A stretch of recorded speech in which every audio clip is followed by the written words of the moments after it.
ನೀನ್ ಕೇಳಿದ್ರ ಹೊತ್ತಿಗೆ ಉತ್ತರ ಹೇಳಕ ಬಂದಿರೋದು ನಾನು ಎಲ್ಲ. This is not a press conference. Condolence ಹೇಳೋದಕ್ಕೆ ನೀನು ಮಧ್ಯದಲ್ಲಿ ಉತ್ತರ ಪ್ರಶ್ನೆ ಮಾಡು ಅಂತ ಹೇಳಿದ್ದ. ಎಸ್.ಎಲ್. ಭೈರಪ್ಪನವರು ಅವರ ನಿಧನ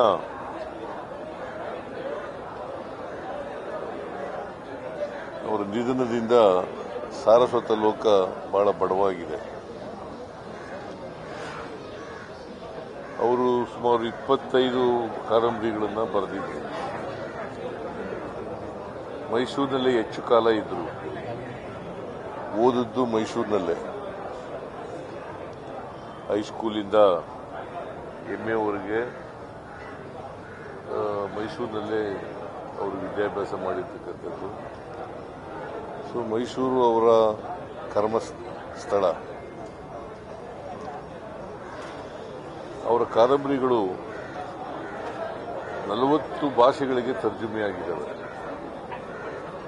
ಬಹುಶಃ ಇಷ್ಟೊಂದು ಭಾಷೆಗಳಿಗೆ ತರ್ಜುಮೆಯಾಗಿರ್ತಕ್ಕಂಥ ಕಾದಂಬರಿಕಾರರು ಬಹುಶಃ ಭೈರಪ್ಪನವರು ಒಬ್ಬರೇ ಅಂತ ಅನಿಸುತ್ತೆ ನನಗೆ.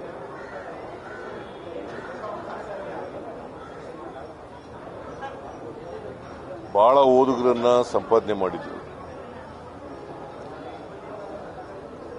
ಬೇರೆ ಭಾಷೆನಲ್ಲೂ ಸಂಪಾದನೆ ಮಾಡಿದ್ರು, ಕನ್ನಡ ಭಾಷೆನಲ್ಲೂ ಕೂಡ ಸಂಪಾದನೆ ಮಾಡಿದ್ರು.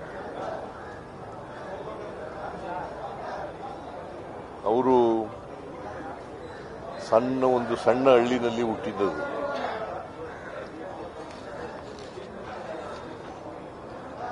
ಬಹಳ ಕಷ್ಟಪಟ್ಟು ಮೇಲಕ್ಕೆ ಬಂದಿದ್ದರು.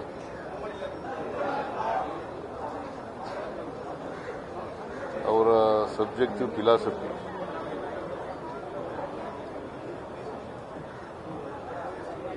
ಆದರೆ ಸಾಹಿತ್ಯ ಕ್ಷೇತ್ರದಲ್ಲಿ ಬಹಳಷ್ಟು ಖುಷಿ ಮಾಡಿದರು. ಬಹಳ ಆಶ್ಚರ್ಯ ಏನಪ್ಪಾ ಅಂತಂದ್ರೆ, ಬೋಧನೆ ಮಾಡ್ತಾ ಸಾಹಿತ್ಯ ಖುಷಿನೂ ಕೂಡ ಮಾಡ್ತಾ ಇದ್ರು. ಸಾಮಾನ್ಯವಾಗಿ ಎರಡೂ ಕೆಲಸ ಮಾಡೋದು ಕಷ್ಟದ ಕೆಲಸ. ಅಂಥದ್ರಲ್ಲಿ ಎರಡೂ ಕ್ಷೇತ್ರದಲ್ಲಿ ತಮ್ಮನ್ನು ತೊಡಗಿಸ್ಕೊಂಡ್ರೂ ಕೂಡ ಸಾಹಿತ್ಯ ಕ್ಷೇತ್ರದಲ್ಲಿ ಆಸಕ್ತಿ ಇತ್ತು ಅವರಿಗೆ. ಅವರು ಅದಕ್ಕೆ ಕಾದಂಬರಿಗಳನ್ನು ಬರೆಯೋದು ನನ್ನ ಆತ್ಮತೃಪ್ತಿಗೆ ಅಂತ ಹೇಳ್ತಾ ಇದ್ರು.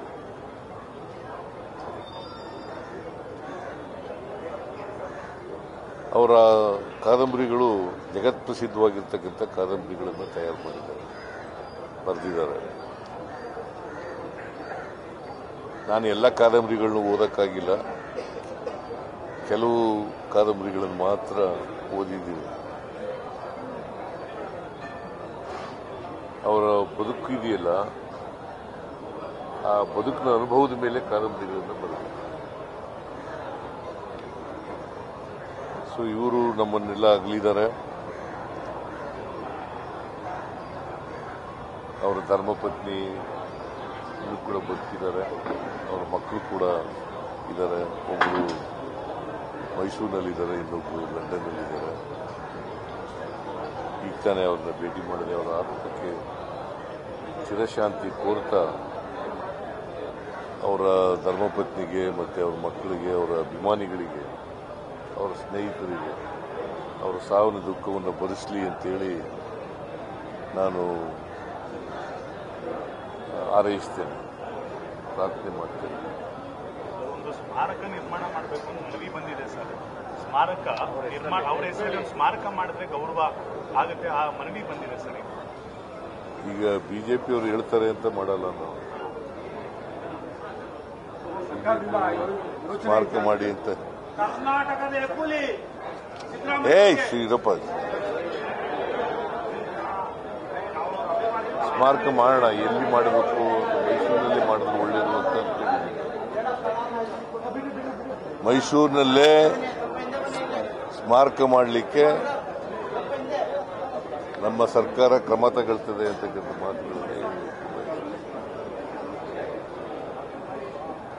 ಯಾಕಂದರೆ ಅವರು ಬಹುಪಾಲು ಅವರ ಬದುಕಿನಲ್ಲಿ ಮೈಸೂರಿನಲ್ಲೇ ಇದ್ದದ್ದು, ಓದಿದ್ದಲ್ಲೇ, ಅವರ ಕರ್ಮಕ್ಷೇತ್ರ ಅಲ್ಲೇ, ಮತ್ತು ಅವರು ವಿದ್ಯಾರ್ಥಿಯಾಗಿದ್ದಾಗಲೇ ಪ್ರಾರಂಭ ಮಾಡಿದರು ಬರವಣಿಗೆ. ಸೊ ಅವರು ಸಾವಿನಿಂದ ಭಾಳ ದುಃಖ ಆಗಿದೆ ಅಂತಕ್ಕಂಥ ಮಾತುಗಳನ್ನು ಹೇಳಲಿಕ್ಕೆ ಬಯಸ್ತೇನೆ. ಅವರ ಬರಹ ಮತ್ತು ಚಿಂತನೆಗಳಲ್ಲಿ ಸಾಕಷ್ಟು ವ್ಯತ್ಯಯಗಳಿದ್ವು, ನಿಮಗೂ ಅವರಿಗೂ ಕಂಪೇರ್ ಮಾಡಿದ್ರು. ಆದರೂ ನೀವು ಅವ್ರ ಜೊತೆ ಸಾಕಷ್ಟು ಒಡನಾಟವನ್ನು ಇಟ್ಕೊಂಡಿದ್ದೀರಿ. ಬೇರೆ ಸಾಹಿತ್ಯ ಬೇರೆ, ಸ್ನೇಹ ಬೇರೆ, ನಮ್ಮ ದೃಷ್ಟಿಕೋನಗಳು ಬೇರೆ ಬೇರೆ. ಹಾಗಂತೇಳಿ ನಾನು ಅವ್ರ ದೃಷ್ಟಿಕೋನ, ಅವ್ರಿಗಿದ್ದಂಥ ದೃಷ್ಟಿಕೋನ, ನನಗಿದ್ದಂಥ ದೃಷ್ಟಿಕೋನ ಒಂದೇ ಆರ್ಗಿ ಇರಬೇಕು ಅಂತ ಏನಿಲ್ಲ. ಹಾಗಂತೇಳಿ ಅವರ ಅಭಿಮಾನಿ ಆಗಬೇಕು ಅಂತ ಏನಿಲ್ಲ, ಅಭಿಮಾನಿ ಆಗಬಾರದು ಅಂತ ಏನಿಲ್ಲ. ಇಲ್ಲ, ನಮ್ಮ ಡಿಸ್ಟಿಕ್ ಇನ್ಚಾರ್ಜ್ ಮಿನಿಸ್ಟರ್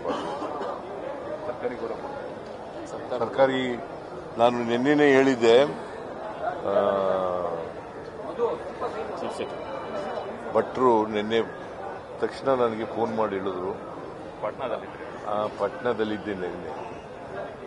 ಆಮೇಲೆ ನೆಕ್ಸ್ಟ್ ಭಟ್ರು, ವಿಶ್ವೇಶ್ವರ ಭಟ್ರು ಈ ಥರ ಭೈರಪ್ಪನವರು ಕಾಲವಾಗಿದ್ದಾರೆ ಅಂತ ಹೇಳಿದ್ರು.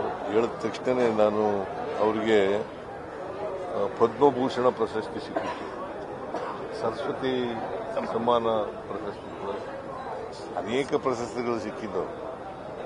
ಅದರಲ್ಲಿ ಬಹಳ ಮುಖ್ಯವಾದವು ಇವು ಪದ್ಮ ಪ್ರಶಸ್ತಿಗಳು, ಮತ್ತು ನಾಡೋಜ ಪ್ರಶಸ್ತಿ, ಸರಸ್ವತಿ ಸಮ್ಮಾನ ಪ್ರಶಸ್ತಿ, ಆಮೇಲೆ ರಾಜ್ಯೋತ್ಸವ ಪ್ರಶಸ್ತಿ, ಹೀಗೆ ಬಹಳ ಪ್ರಶಸ್ತಿಗಳು, ಪಂಪ ಪ್ರಶಸ್ತಿ, ಹೀಗೆ ಬಹಳ ಪ್ರಶಸ್ತಿಗಳೆಲ್ಲ ಸಿಕ್ಕಿತ್ತು. ಅವರು ಅದಕ್ಕೆ ಅರ್ಹರಾಗಿದ್ದರು ಅಂತಕ್ಕಂಥ ಮಾತುಗಳನ್ನು ಹೇಳಲಿಕ್ಕೆ ಬಯಸ್ತಾ ಇದ್ದೇನೆ. ಜ್ಞಾನಪೀಠ ಪ್ರಶಸ್ತಿ ಸಿಗಲಿಲ್ಲ ಅಂತಕ್ಕಂಥ ನೋವು ಅವ್ರಿಗಿರಬೇಕು. ಅವರು ಯಾವ ಪ್ರಶಸ್ತಿಗಳನ್ನು ಬಯಸ್ತಾ ಇರಲಿಲ್ಲ. ಬಟ್ ನನ್ನ ಪ್ರಕಾರ ಜ್ಞಾನಪೀಠ ಪ್ರಶಸ್ತಿ ಸಿಗಬೇಕಾಗಿತ್ತು.